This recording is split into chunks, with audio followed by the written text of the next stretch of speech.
মুসলমানদের সর্বশেষ খেলাফত ওসমানী খেলাফতের যখন পতন হয়ে যায়, এরপরে পৃথিবীর সমস্ত ইহুদি নাসারা মজুসি মিলে তারা গোল টেবিলে বৈঠক বসলো যে মুসলিম জাতিকে কিভাবে চূড়ান্তভাবে নির্মূল করে দেওয়া যায়। এ কারণে তারা বৈঠক করে মুসলিম জাতিকে নিধনের জন্য তারা দুইটা আগ্রাসন নির্ধারণ করে কৌশলগতভাবে এবং প্র্যাকটিক্যালগতভাবে। একটি আগ্রাসনের নাম হচ্ছে সামরিক আগ্রাসন, আরেকটি হচ্ছে বুদ্ধিভিত্তিক আগ্রাসন। সামরিক আগ্রাসন কাকে বলে? যেখানে সশস্ত্র বাহিনীর মাধ্যমে যুদ্ধ করা হয়, রক্তপাত ঘটানো হয়। আরেকটি হচ্ছে বুদ্ধিভিত্তিক আগ্রাসন।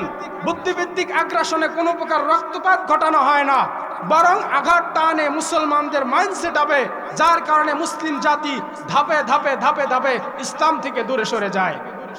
মুহতারাম হাজরিন, আজকের এই আধুনিক তথ্য প্রযুক্তির এই যুগে বা আজকের এই পৃথিবীতে মুসলিম জাতিকে চূড়ান্তভাবে নির্মূল করে দেওয়ার জন্য তারা যে ষড়যন্ত্র এঁকেছে বুদ্ধিভিত্তিক আগ্রাসন, এই আগ্রাসনটা সামরিক আগ্রাসন থেকে কৌশলগত এবং চিন্তাগত ভাব থেকে কোনো দিক দিয়েই কম নয়।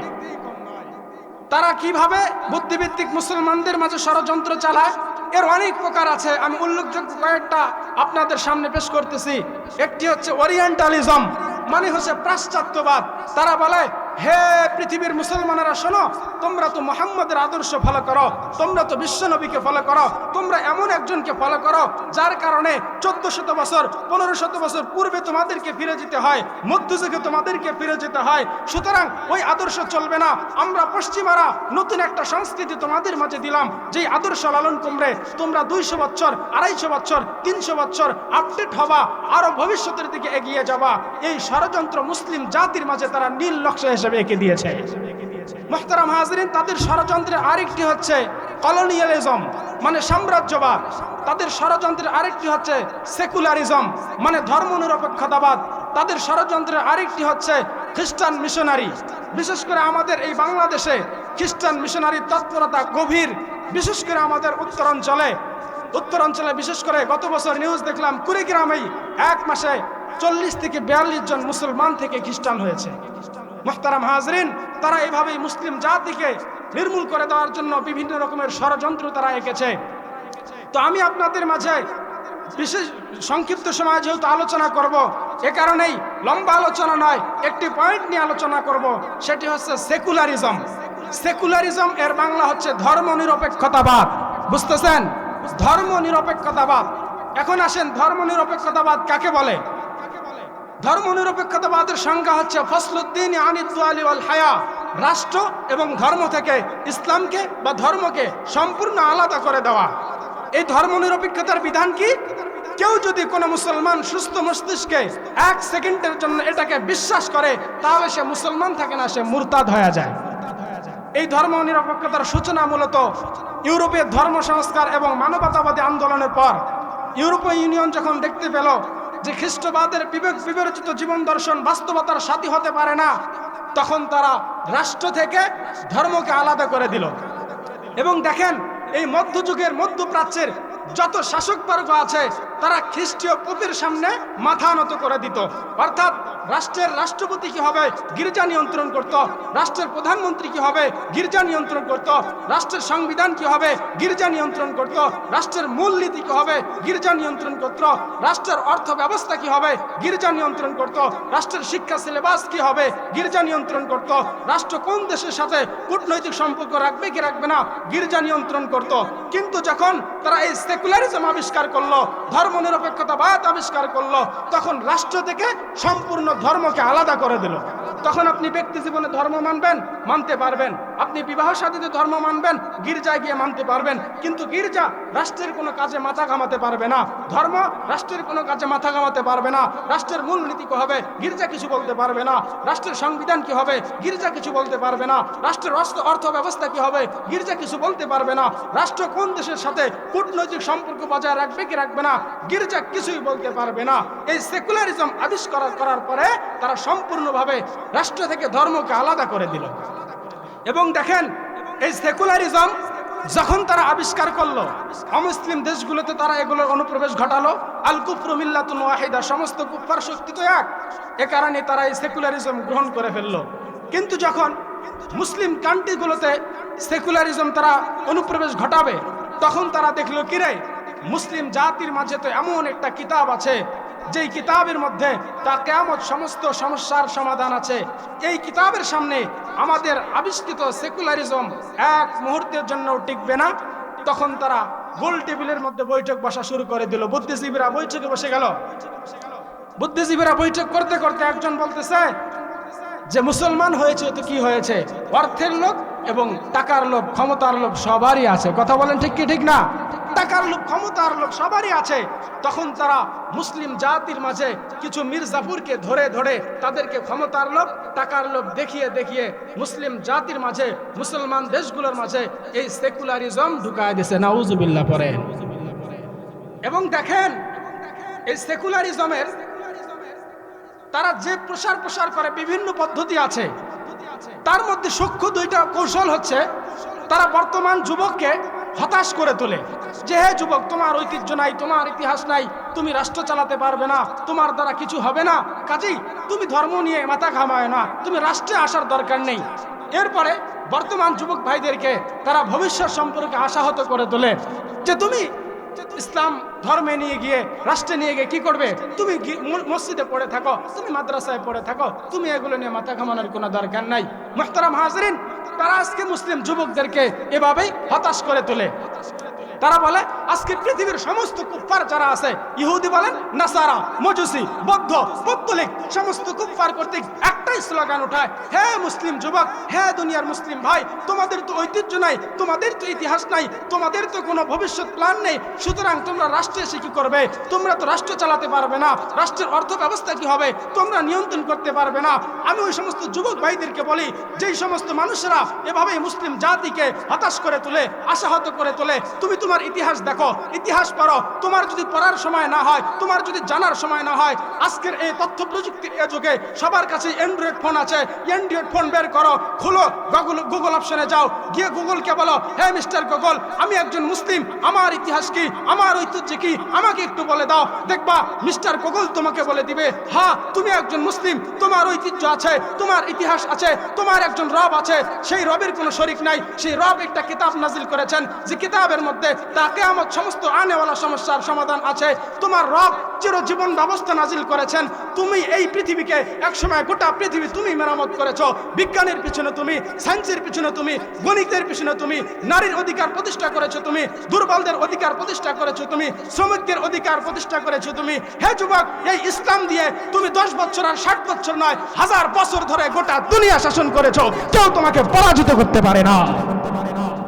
যখন থেকে মুসলিম জাতি ইতিহাস পড়েন, যখন থেকে মুসলিম জাতি এই ধর্ম নিরপেক্ষতাবাদ গ্রহণ করতে শুরু করেছে, যখন থেকে আল্লাহকে ভুলে গিয়েছে, আল্লাহকে ছেড়ে দিয়েছে, রবের কদমে সেজদা দিতে তারা ভুলে গিয়েছে, সেকুলারিজমের কাছে মাথা নত করে দিয়েছে, সেদিন থেকে ইতিহাস পড়েন, পৃথিবীর যেই মুসলিম রাষ্ট্রে সেকুলারিজম ঢুকেছে, সেই রাষ্ট্রেই মুসলমানদের পরাজয় শুরু হয়েছে।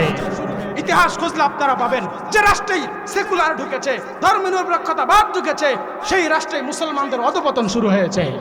মুহতারাম হাজরিন, এই কারণেই আমাদেরকে সজাগ থাকতে হবে। সেকুলারিজম, ধর্ম নিরপেক্ষতাবাদ সম্পর্কে আমাদের জানতে হবে। এমন হওয়া যাবে না যে টাকার কারণে ঈমান বিক্রি করে দিলাম, টাকার কারণে নিজের আকায়েদকে বিক্রি করে দিলাম। মুসলমান ভাইরা আমার কথাগুলো খুব ভালো করে বুঝবেন। বলতেছিলাম, আজকের আধুনিক যুগে মুসলিম জাতিকে চিরতরে নির্মূল করার জন্য কুফফার কর্তৃক যে ষড়যন্ত্র, দুইটি ষড়যন্ত্র বা দুইটি আগ্রাসন তারা সাধারণত চালিয়ে থাকে। একটি আগ্রাসন হচ্ছে বুদ্ধিভিত্তিক আগ্রাসন, আর একটি আগ্রাসন হচ্ছে সামরিক আগ্রাসন। বুদ্ধিভিত্তিক আগ্রাসন চালিয়ে মুসলিম জাতিকে তারা চিরতরে নির্মূল করার জন্য বিভিন্ন ইসলাম কান্ট্রিগুলোতে তারা তাদের ষড়যন্ত্র ঢুকিয়ে দিয়েছে। অথচ মুসলমানদের মাঝে টাকার কারণে তারা আজকে সেকুলারিজম দেশে ঢুকাইল, টাকা আর ক্ষমতার কারণে তারা নাস্তিক হয়ে গেল, টাকার কারণে নিজের ঈমান বিক্রি করে দিল, টাকা আর ক্ষমতার কারণে ইহুদিদের এজেন্ট হইল, নাসারাদের এজেন্ট হইল। গত মাসে কুড়িগ্রামে নিউজ হলো 42 জন খ্রিস্টান হয়েছে। আপনারা কি মনে করেন এগুলো এমনি এমনি খ্রিস্টান হয়েছে? না না, এদের পিছনে কোটি কোটি টাকা ব্যয় করা হয়েছে। তাদের গোটা জিন্দিগির আয় রোজগারের ব্যবস্থা করে দেওয়া হয়েছে, বড় বড় বিল্ডিং করে দেওয়া হয়েছে, তাদের আয় রোজগারের মাধ্যম করে দেওয়া হয়েছে। মুসলিম জাতি এখান থেকে অনেক মাইনাস। এ কারণে মুসলিম জাতি সে যদি ইমানকে রক্ষা করতে চায়, সে কখনোই টাকার কাছে বিক্রি হওয়া যাবে না।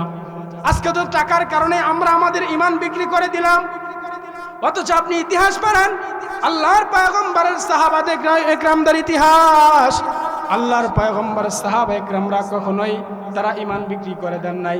তারা তো এমন একটা জামানার মধ্যে ছিল, যেই জামানা সবচাইতে চূড়ান্ত বর্বর আর জেহালতের জামানা ছিল। সেই জামানার মধ্যে তারা আল্লাহর পয়গম্বর যখন তাদেরকে নিয়ে ট্রিটমেন্ট করলেন, তাদের কলবের মধ্যে যখন ইমান নামক দৌলত ঢুকায় দিলেন, তারা দুনিয়ার মধ্যে সেই ইমানকে এমনভাবে আঁকড়ে ধরেছেন যে ইমান সিনার মধ্যে গ্রহণ করেছেন, আর সমস্ত টাকা আর ক্ষমতার লোভকে তারা লাথি মেরেছেন। এজন্যই আমি ওই সমস্ত পিতা মাতাদের কাফেলাকে বলবো, ও পিতা, ও মা, আপনি আপনার সন্তানদেরকে এমন ভাবে করান, আপনি আপনার সন্তানকে এমন ভাবে কাজে লাগান যে বড় হয়ে যেন আপনার সন্তান নাস্তিক্যবাদে না জড়ায়, আপনার সন্তান যেন ইহুদিদের এজেন্ট না হয়, আপনার সন্তান বড় হয়ে যেন নাসারাদের এজেন্ট না হয়, আপনার সন্তান যেন বড় হয়ে ক্যাসিনোর এজেন্ট না হয়, আপনার সন্তান বড় হয়ে যেন তাগুতের গোলামি না করে।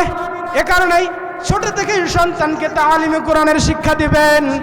তালিমে কোরআনের শিক্ষা দিয়ে কোরআনের সমস্ত বিধিবিধান তাকে সুন্দর করে তার কলবের মধ্যে বসায় দিবেন। দেখবেন এই সন্তান বাংলাদেশের মেম্বার থেকে নিয়ে শুরু করে প্রাইম মিনিস্টারের জায়গা পর্যন্ত যদি যায়, তাহলে দেখবেন এই সন্তান কখনোই তার দ্বারা ইমানের ক্ষতি হবে না।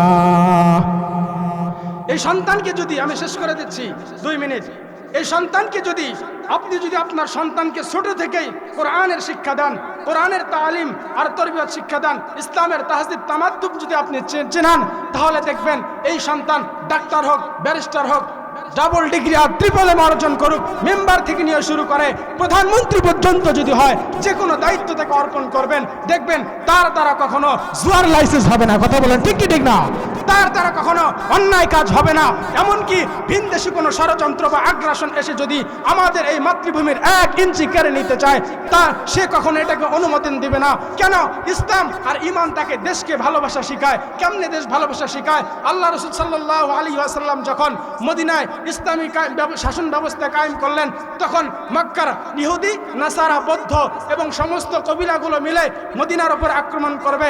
নবী এটা জানতে পারলেন। নবী জানার পর সাহাবাদেরকে নিয়ে পরামর্শ বসে গেলেন, হে সাহাবারা, কি করা যায়? তখন বৃদ্ধ সাহাবী সালমান ফারসি রাদিয়াল্লাহু তাআলা আনহু পরামর্শ দিলেন, ইয়া রাসূলুল্লাহ, খন্দক খনন করা হোক। রাসূল করিম সাল্লাল্লাহু আলাইহি ওয়াসাল্লাম পরামর্শ ভালো মনে হলো, পরামর্শ গ্রহণ করলেন। খন্দক খয়বার খনন করতেছেন, একবার যায় এক সাহাবী ক্ষুধার্ত, পেটে একটা পাথর বেঁধেছে। রাসূলকে বলে, ইয়া রাসূলুল্লাহ, আমার পেটে খুব ক্ষুধা, পেটে পাথর বেঁধেছে, একটু খাবারের ব্যবস্থা করেন না। রাসূলকে যখন এই কথা বললেন, রাসূল তার নিজ জামা মুবারক তুললেন। ওই সাহাবী দেখে রাসূলের পেটে 2টা পাথর বাঁধা। ওই সাহাবী এমন ভাবে জজবা পেলেন, ইমানের পাওয়ার আর শতগুণে তার বেড়ে গেল। তিনি চিন্তা করলেন, না, কোনোভাবেই খিদার যন্ত্রণাকে মাথায় নেওয়া যাবে না, এ বলে কাজকে বন্ধ করা যাবে না। কেন? আজকে যদি ইহুদি নাসারা মদিনা আক্রমণ করে, তাহলে আমার রাসূল আক্রান্ত হবে। আজকে যদি ইহুদি মদিনা আক্রমণ করে, ইসলাম আক্রান্ত হবে, রাসূলের কন্যাগণ, স্ত্রীগণ সকলে আক্রান্ত হবে। ও মুসলমান, একবার যায় দীর্ঘ 27 দিন পর্যন্ত মদিনায় কাফেররা ঢুকতে পারে নাই। একবার যে আল্লাহ তাআলার ঐশী মদত এসে মুসলমানদের বিজয় হয়েছে। আমিও বলি, আজ যদি ভিনদেশি কোনো চক্রান্ত, ভিনদেশি কোনো আগ্রাসন এ বাংলার জমিনেকে গ্রাস করে, আমাদেরকে সেটাকে প্রতিহত করতে হবে। কারণ বাংলাদেশ আক্রান্ত হলে এদেশের আলেম ওলামা, মসজিদ, মাদ্রাস, দ্বীনি দরসগাহগুলোকে আক্রান্ত হবে, দ্বীনের ঐতিহ্যবাহী বিদ্যাপীঠগুলো আক্রান্ত হবে, ধর্ম আক্রান্ত হবে, ইসলাম আক্রান্ত হবে। এজন্যই সেই আগ্রাসন আসুক কিংবা ইন্ডিয়া আর আমেরিকা থেকে, পৃথিবীর সমস্ত তাগুত শক্তি থেকে আমাদের সকলকে ঐক্যবদ্ধ হয়ে আল্লাহু আকবার স্লোগান দিয়ে সমস্ত আগ্রাসনের মোকাবেলা করতে হবে। ঠিক কি ঠিক না মুসলমান?